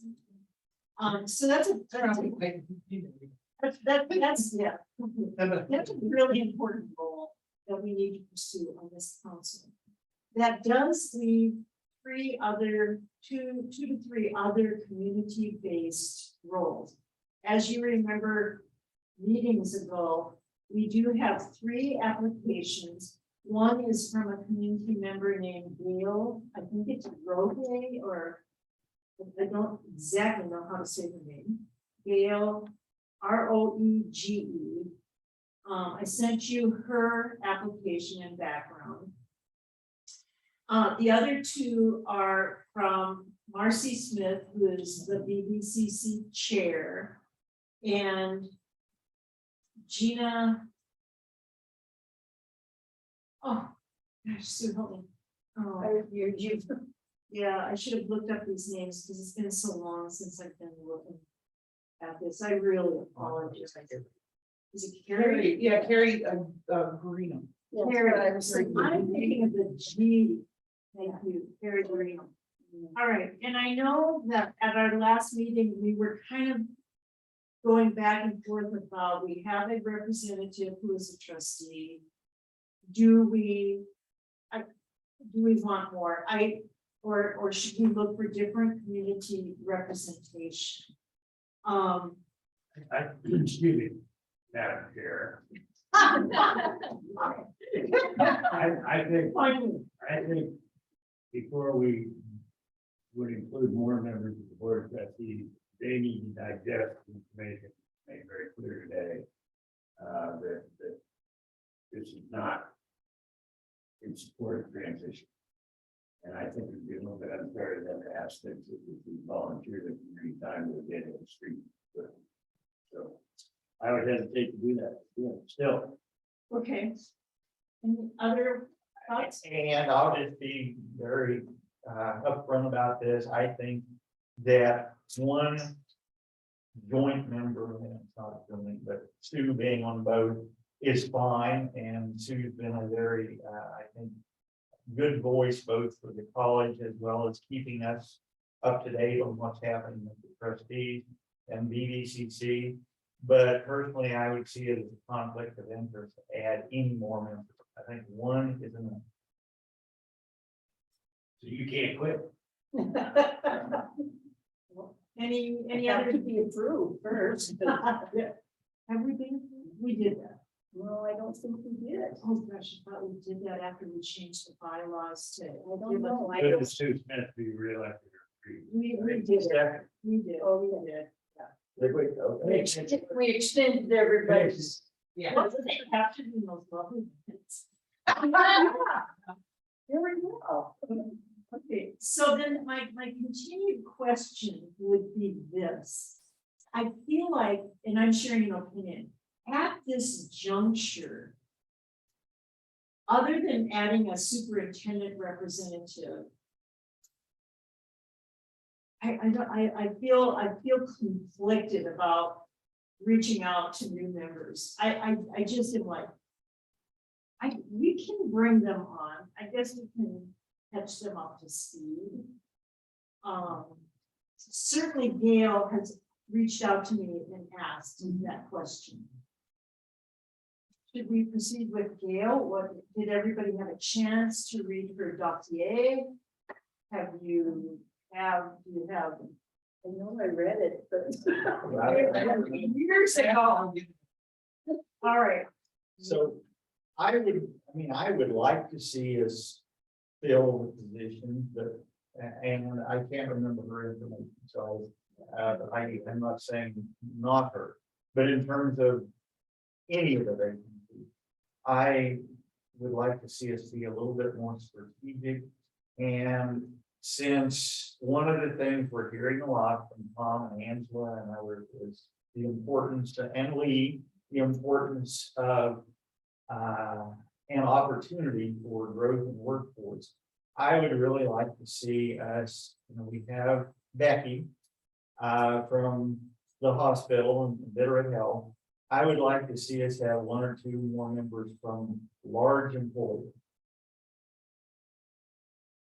I agree with Terry on this. When I can tell it's Bill's here that are supportive of kind of this direction we're going. Hell is part of that communication. It helps solve the communications. Okay, so having heard that, would you recommend that we say thank you to the BCAC applicants and say at this time, we're directing our recruitment to large employers? Does that sound reasonable? Then what about Gail? And what do we? What is Gail's background, just quickly? Well, I was looking for it and I gotta get that to you again. I have her. Let me see if I can go grab it. Yeah, if you can grab it, I. And how do we go about recruiting these other employers? I really like the idea of not only that, but pick up somebody from one of the local high schools. And I strongly agree that it's nice to have Corvallis or Victor or Stevensville. And yeah, Maybe even Lone Rust, although it's only a KU8. Yep, I agree. And not to say, not that we don't want to include Derby, but. Yeah. So we're not gonna solve the recruitment issue here, right? Today? no, I don't think so. And Gail has been a K-12 educator. I think she's retired from it. She worked as an assistant principal, so she has a K-12 background. In a nutshell. So one thing Angela asked me for yesterday, and I've already got it off the DLI, Department of Labor and Industry website. Or the top employers in Valley County. Unfortunately, it is only, from what I can tell, it is only private employers. It doesn't include Rocky Mountain Lab, doesn't include Forest Service, doesn't include the city of Hamilton or Valley County. But I do have that I can share and see if anybody think, oh, I know somebody at one of the larger employers. Yeah, question to Sue, you know, the entity that you did the, what do they call it, the overlook of the Valley County Board of Commission. Is that public information? We don't know that. I think so. It was put out on the BCAC Yeah, I website. think that So would be a good story. one of the items I can offer is employees at the lab, Rocky Mountain Laboratories, have to get permission back from Bethesda to be on any committees or yeah. anything. So yeah. Oh, well, they're awesome and some are very willing to serve. It's not a real easy lift to get them approved. So does anybody know about anybody at GSK? Yeah. I didn't know. John, our former chief, Wow. Swallow. Doesn't he work at I GSK? thought he was at Rocky Mountain Laboratories. Yeah. Well, there we go. Wouldn't that be great? Yes, Chris. What was the position that I applied for? Can't remember. You were. Sandy, Yeah. this is Becky. Sorry to interrupt. I'm on a work group with both Rocky Mountain Labs and GSK because we're working on all sorts of housing, daycare issues, those sorts of things. So I have connections in both places. I do know that the RML people are a little complicated because of the Bethesda piece, but I could get you some contacts from both. Oh, that would be great. Thank you so much. Yep. Very positive. If you're on the committee, would you mind chatting us up? So Not at all for a small fee. Talk us up. We're a lot of fun. This is Chris, community member. Yeah, you're a community member. So I'm sorry, we have to approve Chris. Okay, we have to. Motion approved, Chris. All right, there's a motion on the table to approve Chris Rawls as a community representative and so and Sue. And we did this. You did your We thing. did, we did. The two of us and Sue, yeah. But specifically Chris. Is you changing from a student Representative to, yeah. So, and we did you. We did you. yeah. I think we need a memory here. What we need is a really Another good program. secretary. Another program. We need a really good secretary. All those in favor of approving Chris Rowell is now a community married member representative on the BCAC. Please signify by saying yay. Okay. Opposed, same sign. Welcome, Chris. Oh, thank you, Becky. I heard you say yay.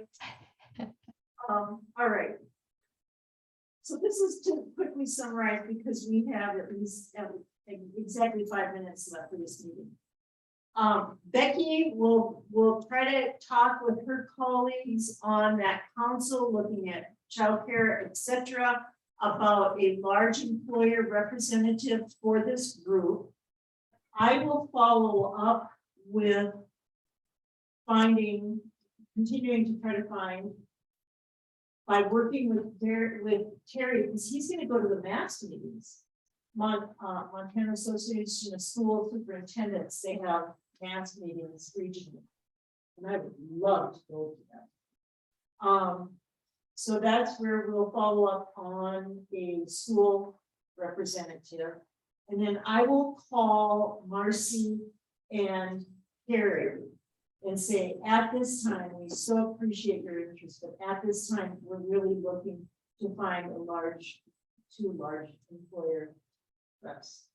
I'm suggesting something, why not look at Julie Foster's operation, County Economic Development. Yes.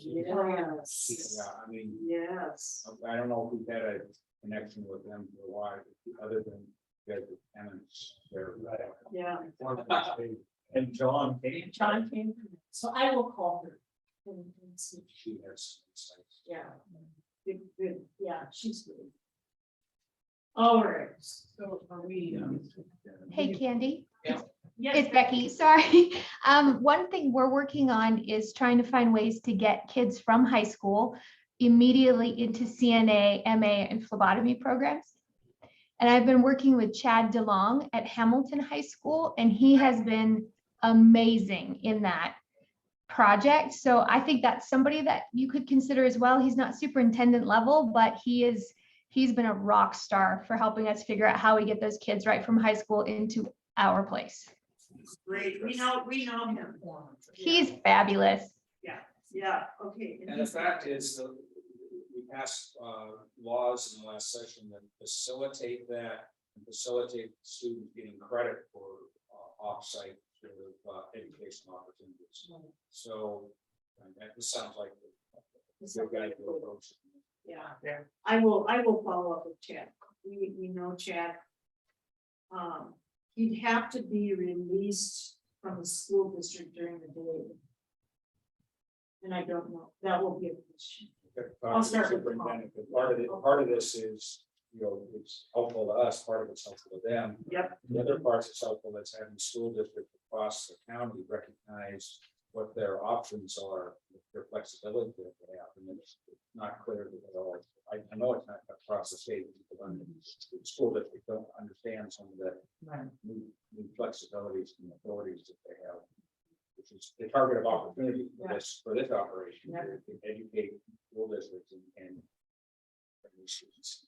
Well, and two, he's worked very closely with Matt Taylor. Yeah. You know, the dual enrollment capacity, so they have a really good relationship there. Yeah. He'd be a good voice for them. I will start with Tom, and then if Tom says yes, I will follow up with Chad. Okay, with that. So would we approve Gail? No, Not at this time, and I'll let her know what we're in kind of the throes of. Openings can be filled. We used to have a lot more representation from the University of Montana. We now have none, unless Tom is going to become a. Well, I'll wait my turn. I'm very happy to serve on the committee and representing the University of Oh, Montana. do you? Okay, In that capacity. that makes a lot more security. yeah. I just like hanging out with John. You know, we're developing a mental health program that will really help you in your relationship.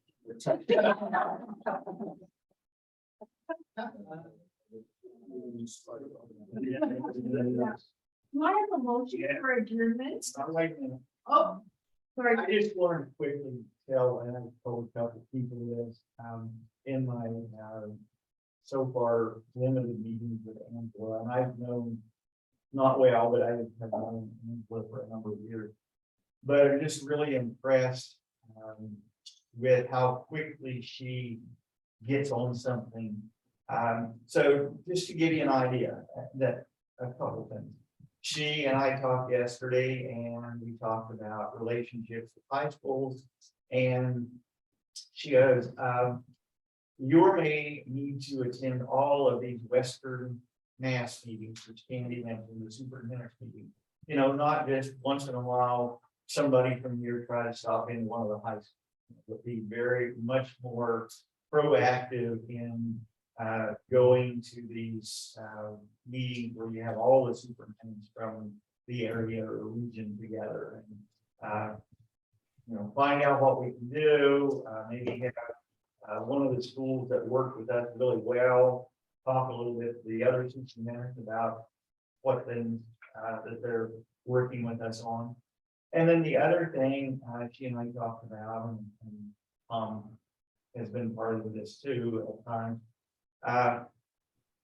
The university has really restricted us for years, probably forever, from recruiting students. Even when UM had sent somebody down to say Hamilton High School to have a table, we weren't allowed to sit there as Bitterroot College. And Angela and I talked about that more yesterday, and she immediately, through some series of email, we have a meeting next week. I think Tom's part of that meeting. We have a meeting with the people at UM to talk about recruiting plan for BC. So I'm just impressed. She has energy, that's for sure. Andy, when you talk to someone first, ask him if the superintendent still have a monthly meeting about it.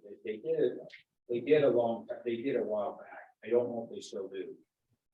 But that might be something that you want to interject ourselves into. I think it's the mass. They have a West, WMAS. Western Mass. Well, they meet at Missoula College actually on a monthly basis. No, I'm speaking of just the superintendents. Just, and I don't know if they still do it. I attended a couple times after I was on the school board, and it was not universally attended, people with busy and stuff, but it's something we can encourage that to get that, and if it's not, and then use that as a point of entry for, because that's what we're doing on the primary recruiting, although I'm coaching students out of other counties. Okay, I'll research that. Yeah. From the last year. I can probably help. Yeah. It's a. I don't really know something. I move that we both this Tom Gallagher. Oh, good detail. Oh, good detail. Okay. Representative report might rethink that. We're gonna vote really fast. Okay, although it has been, a motion has been brought forth to approve Tom Gallagher's representation on the BCAC as a full and recognized member. All those in favor signify by saying aye. Aye. You give a second? Becky had. Becky had, Yeah, I said. okay. Those opposed, same side, motion carries. Oh, thank you. Okay, so John, Dave. Motion carried. All right, and how about adjournment? Move. Second. Same, okay, all those in favor signify by saying aye. Opposed, same sign. Happy trails. Thank you, Madam Mayor. Oh, you won't after a while.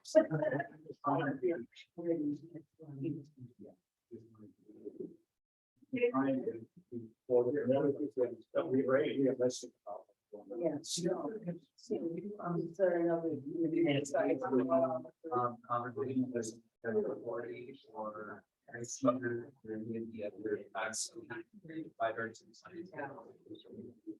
I don't remember you.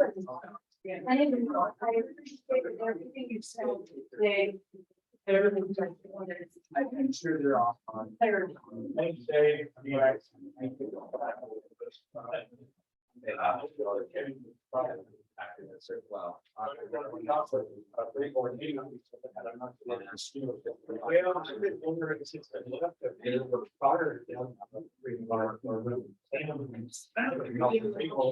Well, yeah, they might. It's what might.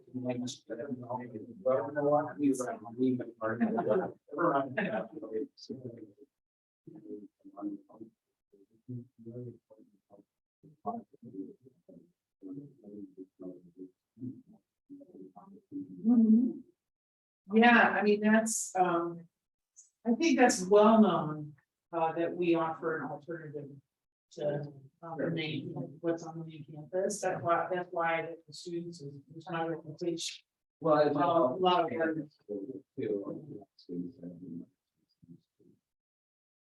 Sure. Oh, absolutely, sure. A lot less expensive, they don't pay for parking, yeah. So, yeah, it's a little bit easier, but yeah, I mean, I certainly welcome it, I'd love to hear from them. I don't know if they would have told me all that much, but I.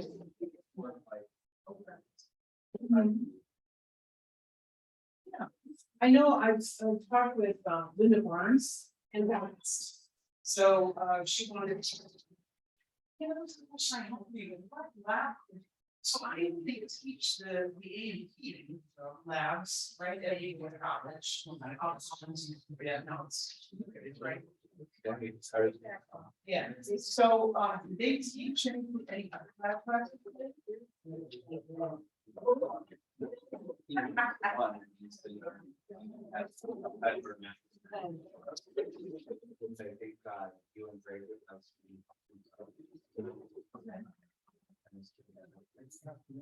There's no place to be lab.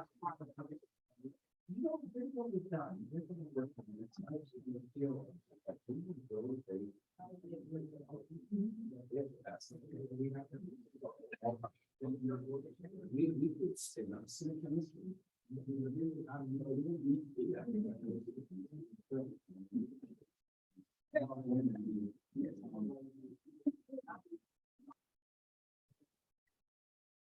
Oh, that's there. That, well, that's,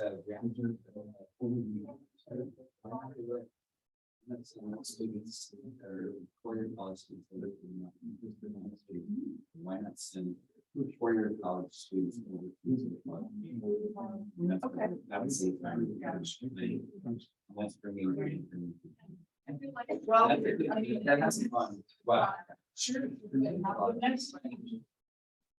Well, and it could be the best you can do is if the student. Yeah. Build a big synergy with the main campus chemistry courses that they always have an option to. And that's what's happening with 120. Which is great. A lot of work. So, and that's what I'd like to see with 121, is that because I offer it one, and they have that passage. So if they don't find success with that model, they have an option. So that's what I keep telling everybody. But that's what I was curious about with that. I know I just remember Collins in the A&Ps. I've met him in the past before years ago. And Lucas as well. And Jim's and I know what they do. So I was just curious there.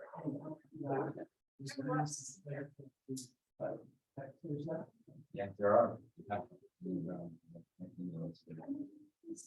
My job is to connect you with others and. All right, well, thanks. How are you? Yes.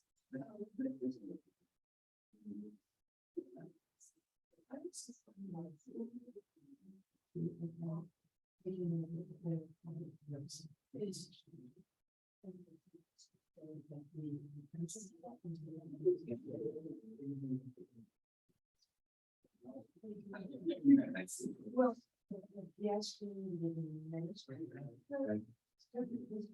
nobody. Okay,